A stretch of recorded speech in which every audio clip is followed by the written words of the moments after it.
Allez! Salut, bon dimanche, bon matin. Je me prépare à faire mon feu pour cuisiner, pour manger.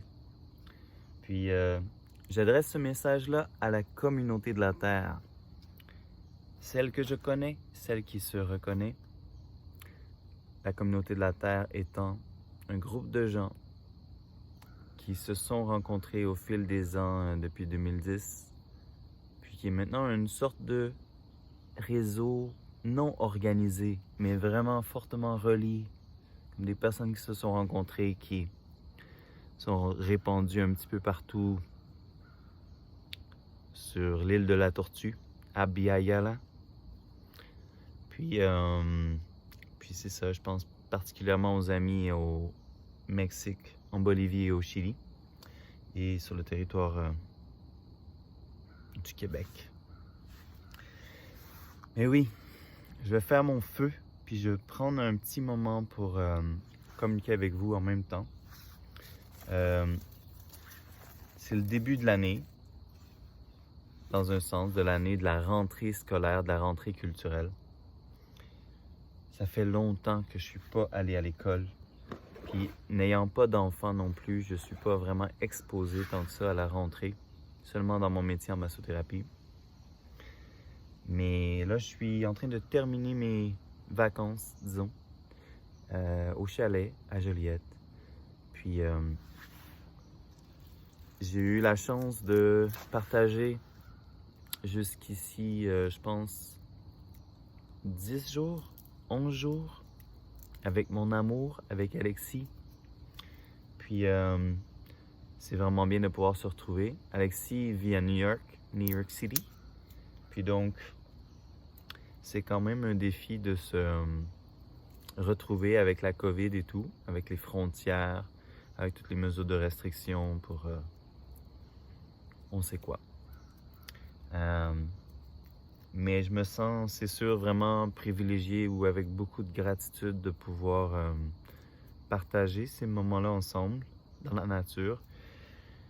Puis ça m'a fait tellement du bien de sortir de la ville, de sortir de Montréal, puis de la folie collective, je dirais, qu'on traverse. Puis j'ai envie de revenir vers vous. Puis je pense entre autres particulièrement présentement à toi Vlad, à toi Lampou, à toi Sarivonne, à toi Monica. Je pense à vous beaucoup. J'aimerais tellement pouvoir vivre la vie de communauté avec vous. Puis en même temps, on est partout répandus sur la Terre. Comment est-ce qu'on peut demeurer en lien, puis peut-être partager des pratiques, partager peut-être même une sorte de calendrier culturel, non? Des moments, des rendez-vous, qui soient virtuels ou télépathiques ou symboliques. Et qui sait, peut-être même en personne un jour. En personne, nous nous retrouverons. Puis, au-delà de ça aussi, j'ai envie d'ouvrir un canal de communication avec vous. Pourquoi pas peut-être sur Telegram, ça serait la meilleure façon, non? Ça fait depuis longtemps que dans notre réseau, on parle disons, d'écologie ou d'écologie radicale, de se rapprocher le plus de nos valeurs humaines et écologiques puis de rétablir de l'ordre, de l'équilibre dans notre relation avec la Terre, dans notre relation avec les autres êtres humains, dans la relation avec tous les êtres vivants, puis même les êtres invisibles.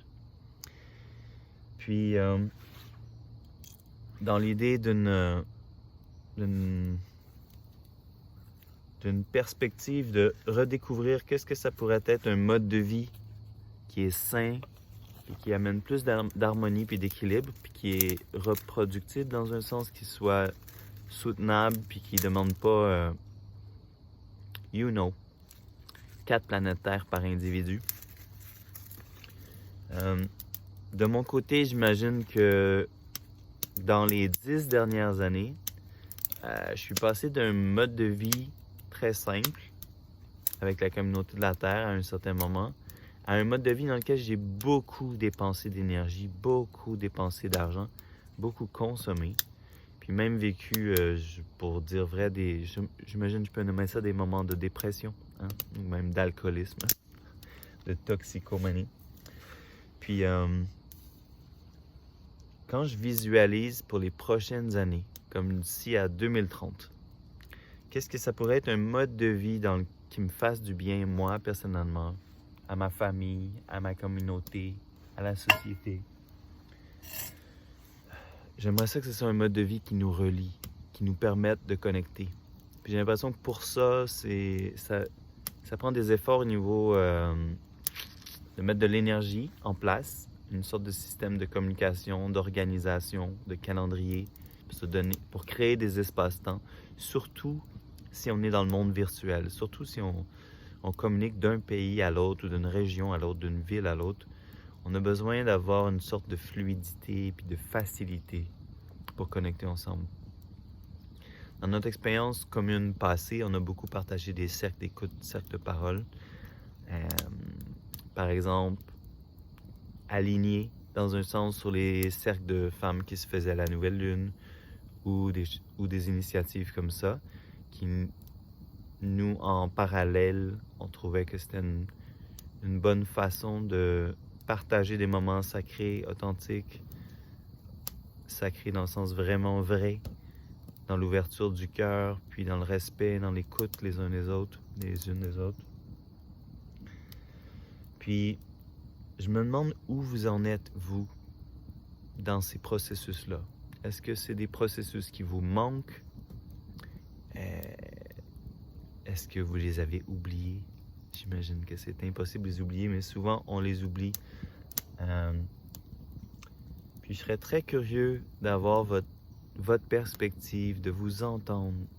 Je vous ai nommé, je pense à beaucoup plus de personnes, mais je pense particulièrement à Sarivon, Monica, Lampu, Vlad.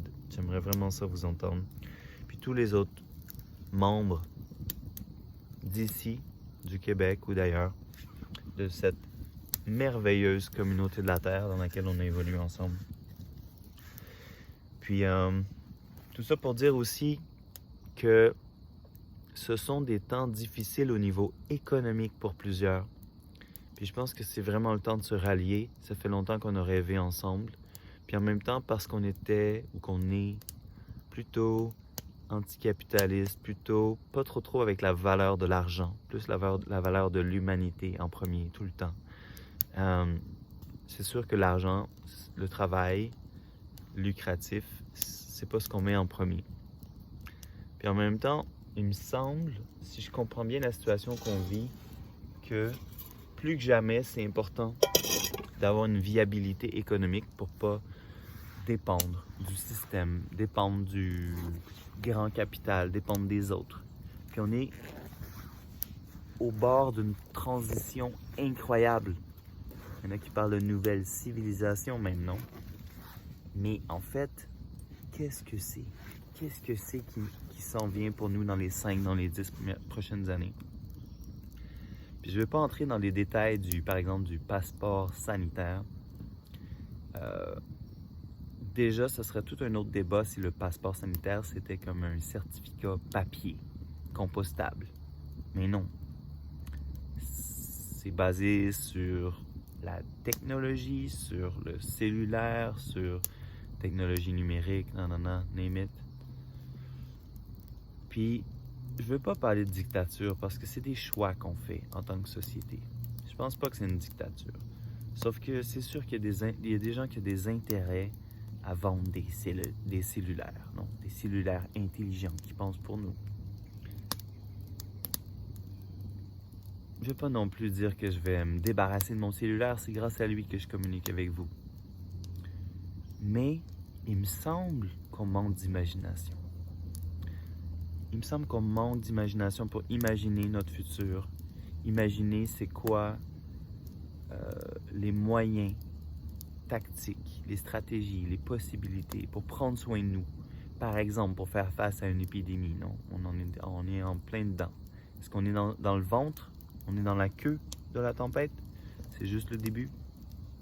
Puis il n'y a pas juste la pandémie, il y a toutes sortes de choses qui se passent, on le sait. Les changements climatiques, le chaos climatique, peu importe comment on le nomme. On sait qu'on a d'autres choses à discuter aussi.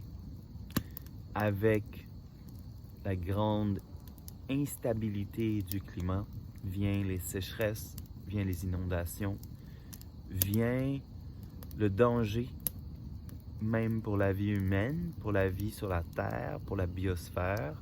C'est pas juste nous qui est impliqués là-dedans, on le sait, puis dans un sens, on dirait qu'il est déjà trop tard.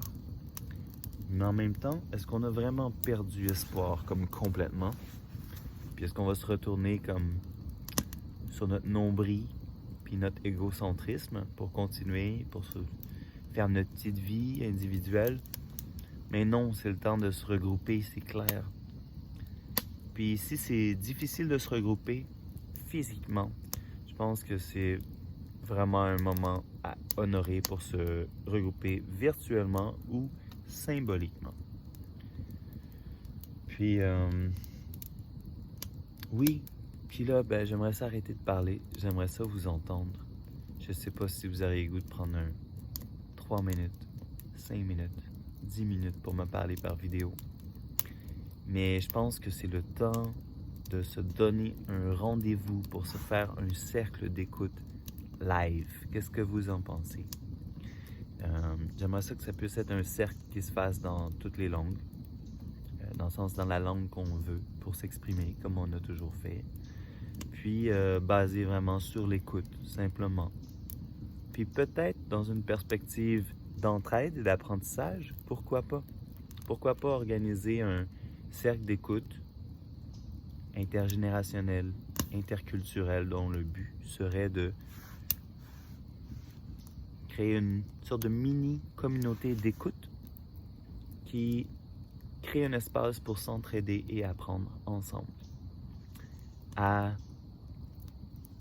partager une vision du monde qui nous fait du bien pour 2030, pour 2040, pour 2050. J'ai vraiment besoin de m'enligner à long terme. Puis ça fait 1 an et demi avec la COVID que j'ai l'impression de vivre dans le court terme. Puis de mon côté, je suis mûr pour avancer, puis pour voir plus loin. Puis pour ça, j'ai vraiment envie de vous écouter.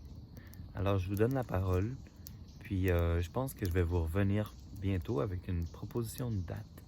C'est la nouvelle lune dans 2 jours. Si ce serait possible dans 2 jours de le faire, je pense que ce serait génial.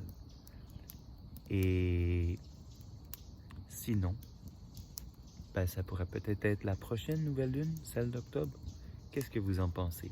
7, 8, 9, 10 octobre, je pense que ce serait un bon moment pour se donner plus de temps.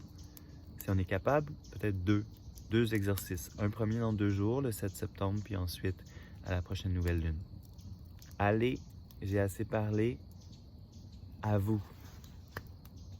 Merci de votre présence. Puis vous êtes présent dans mon cœur pour toujours.